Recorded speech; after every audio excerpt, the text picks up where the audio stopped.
I feel like Jalen Brunson, even more than Tyrese Haliburton. I feel like Jalen Brunson, even though his mystique or reputation, whatever word you want to use, he has the opportunity in front of him now to say, I can enter the little man conversation, even though I don't think he necessarily qualifies.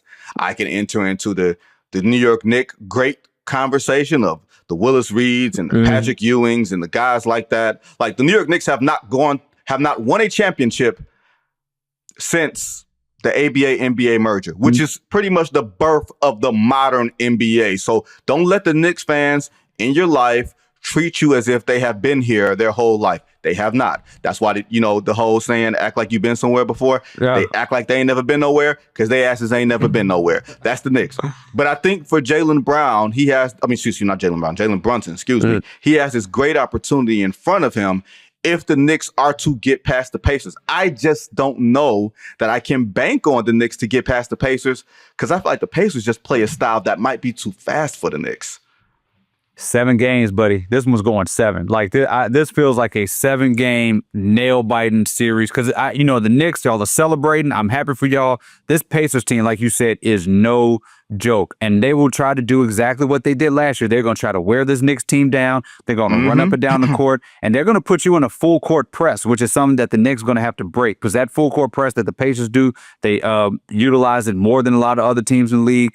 And that's another thing that could tire you down. And again, it's going to come down to who has more dudes, who has more players. And the Knicks, the one thing that the Knicks, I don't think, have over the Pacers that the Knicks were able to find a way to have over Detroit and find a way over Boston is that fourth quarter execution, that clutch execution. Because just as great as Jaylen Brown has been in the playoffs, in those clutch moments. I mean, Jalen Brunson. I did the same thing. Yeah. Said the same thing. As good as Jalen Brunson has been in the playoffs in these clutch moments, Tyrese Haliburton has pulled some rabbits out the hat in the fourth quarter. Well, a layup over Giannis, a 3 to rip out the heart of Cleveland. Like that fourth quarter clutch execution, if you're the Knicks, you cannot bank on, hey, we're going to hang around and figure this thing out in the fourth quarter because the Pacers can do that just as well.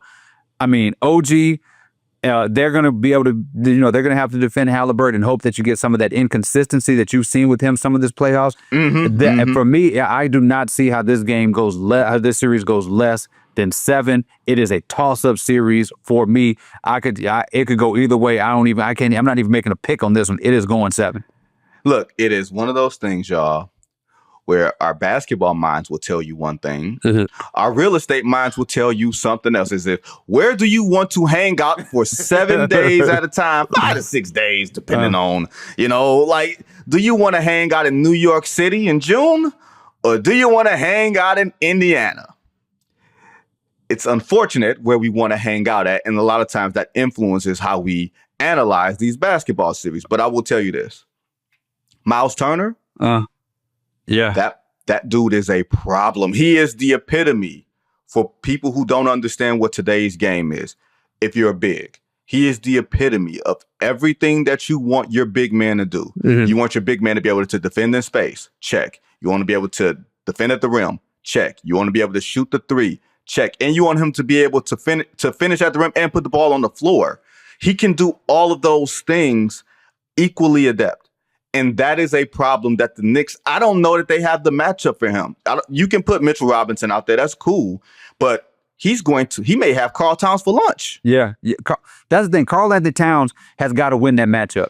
You got to win that Miles Turner matchup. You got to be better than Pascal Siakam out there if the Knicks have a chance to win. Because the Haliburton has gotten all the theatrical wins and all of these moments. Pascal Siakam has been consistent the entire playoffs on both ends of the floor. And like you said, put Turner together. You have these big, long guys down in the paint who are going to give Karl-Anthony Towns hell. And if Mitchell Robinson is going to give you no points, which he's not going to score, you got to think about how to generate offense in the paint. This is all about Karl-Anthony Towns. Like for me, he's been the X factor for this Knicks team going into the playoffs and during the playoffs. Where this team goes, he has to come out there game 1 at home with the same injury. Because I was so impressed with the Knicks game 6 against the Celtics. They came out the gate. They did not play with their food. They came out there and said, we are going to dominate and be great defensively and offensively from start to finish and play like we are a team that belongs. They need to have that same mindset when they're playing the Pacers.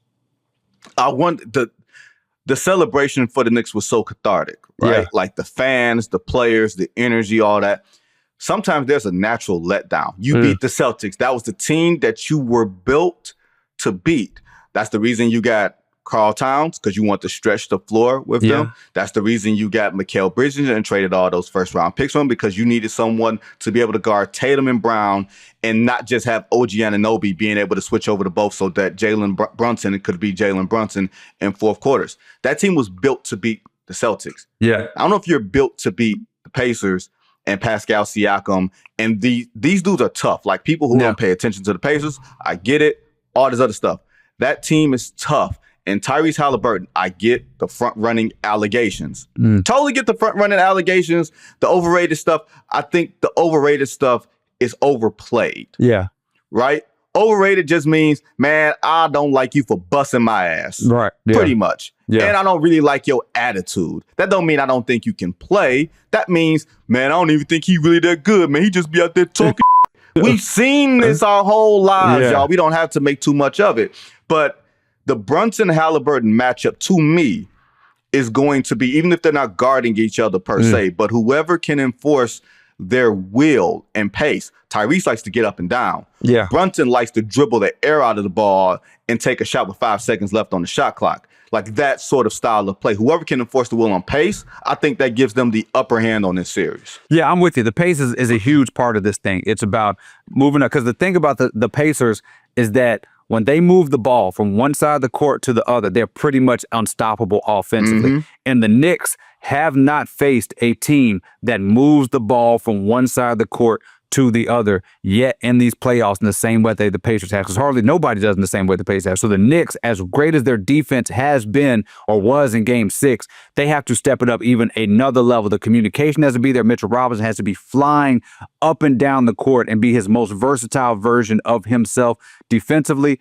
And then either OG or Bridges have to take on that responsibility, as you've been talking about, against Haliburton. They have to lock that man down as much as possible, because Haliburton is prone to some, disappearing acts. He had a couple games in the middle of that Cleveland series. I think he had, 15 points in 2 games or something like that in the middle of that series. He can have these moments like where he is not an automatic 25-point guy, but he can still run an offense in a way that'll be extremely taxing. The Knicks have to figure out how to get that ball stuck in the mud so that they can be able to recover and get some of those, wing guys out there to play as much defense as they possibly can.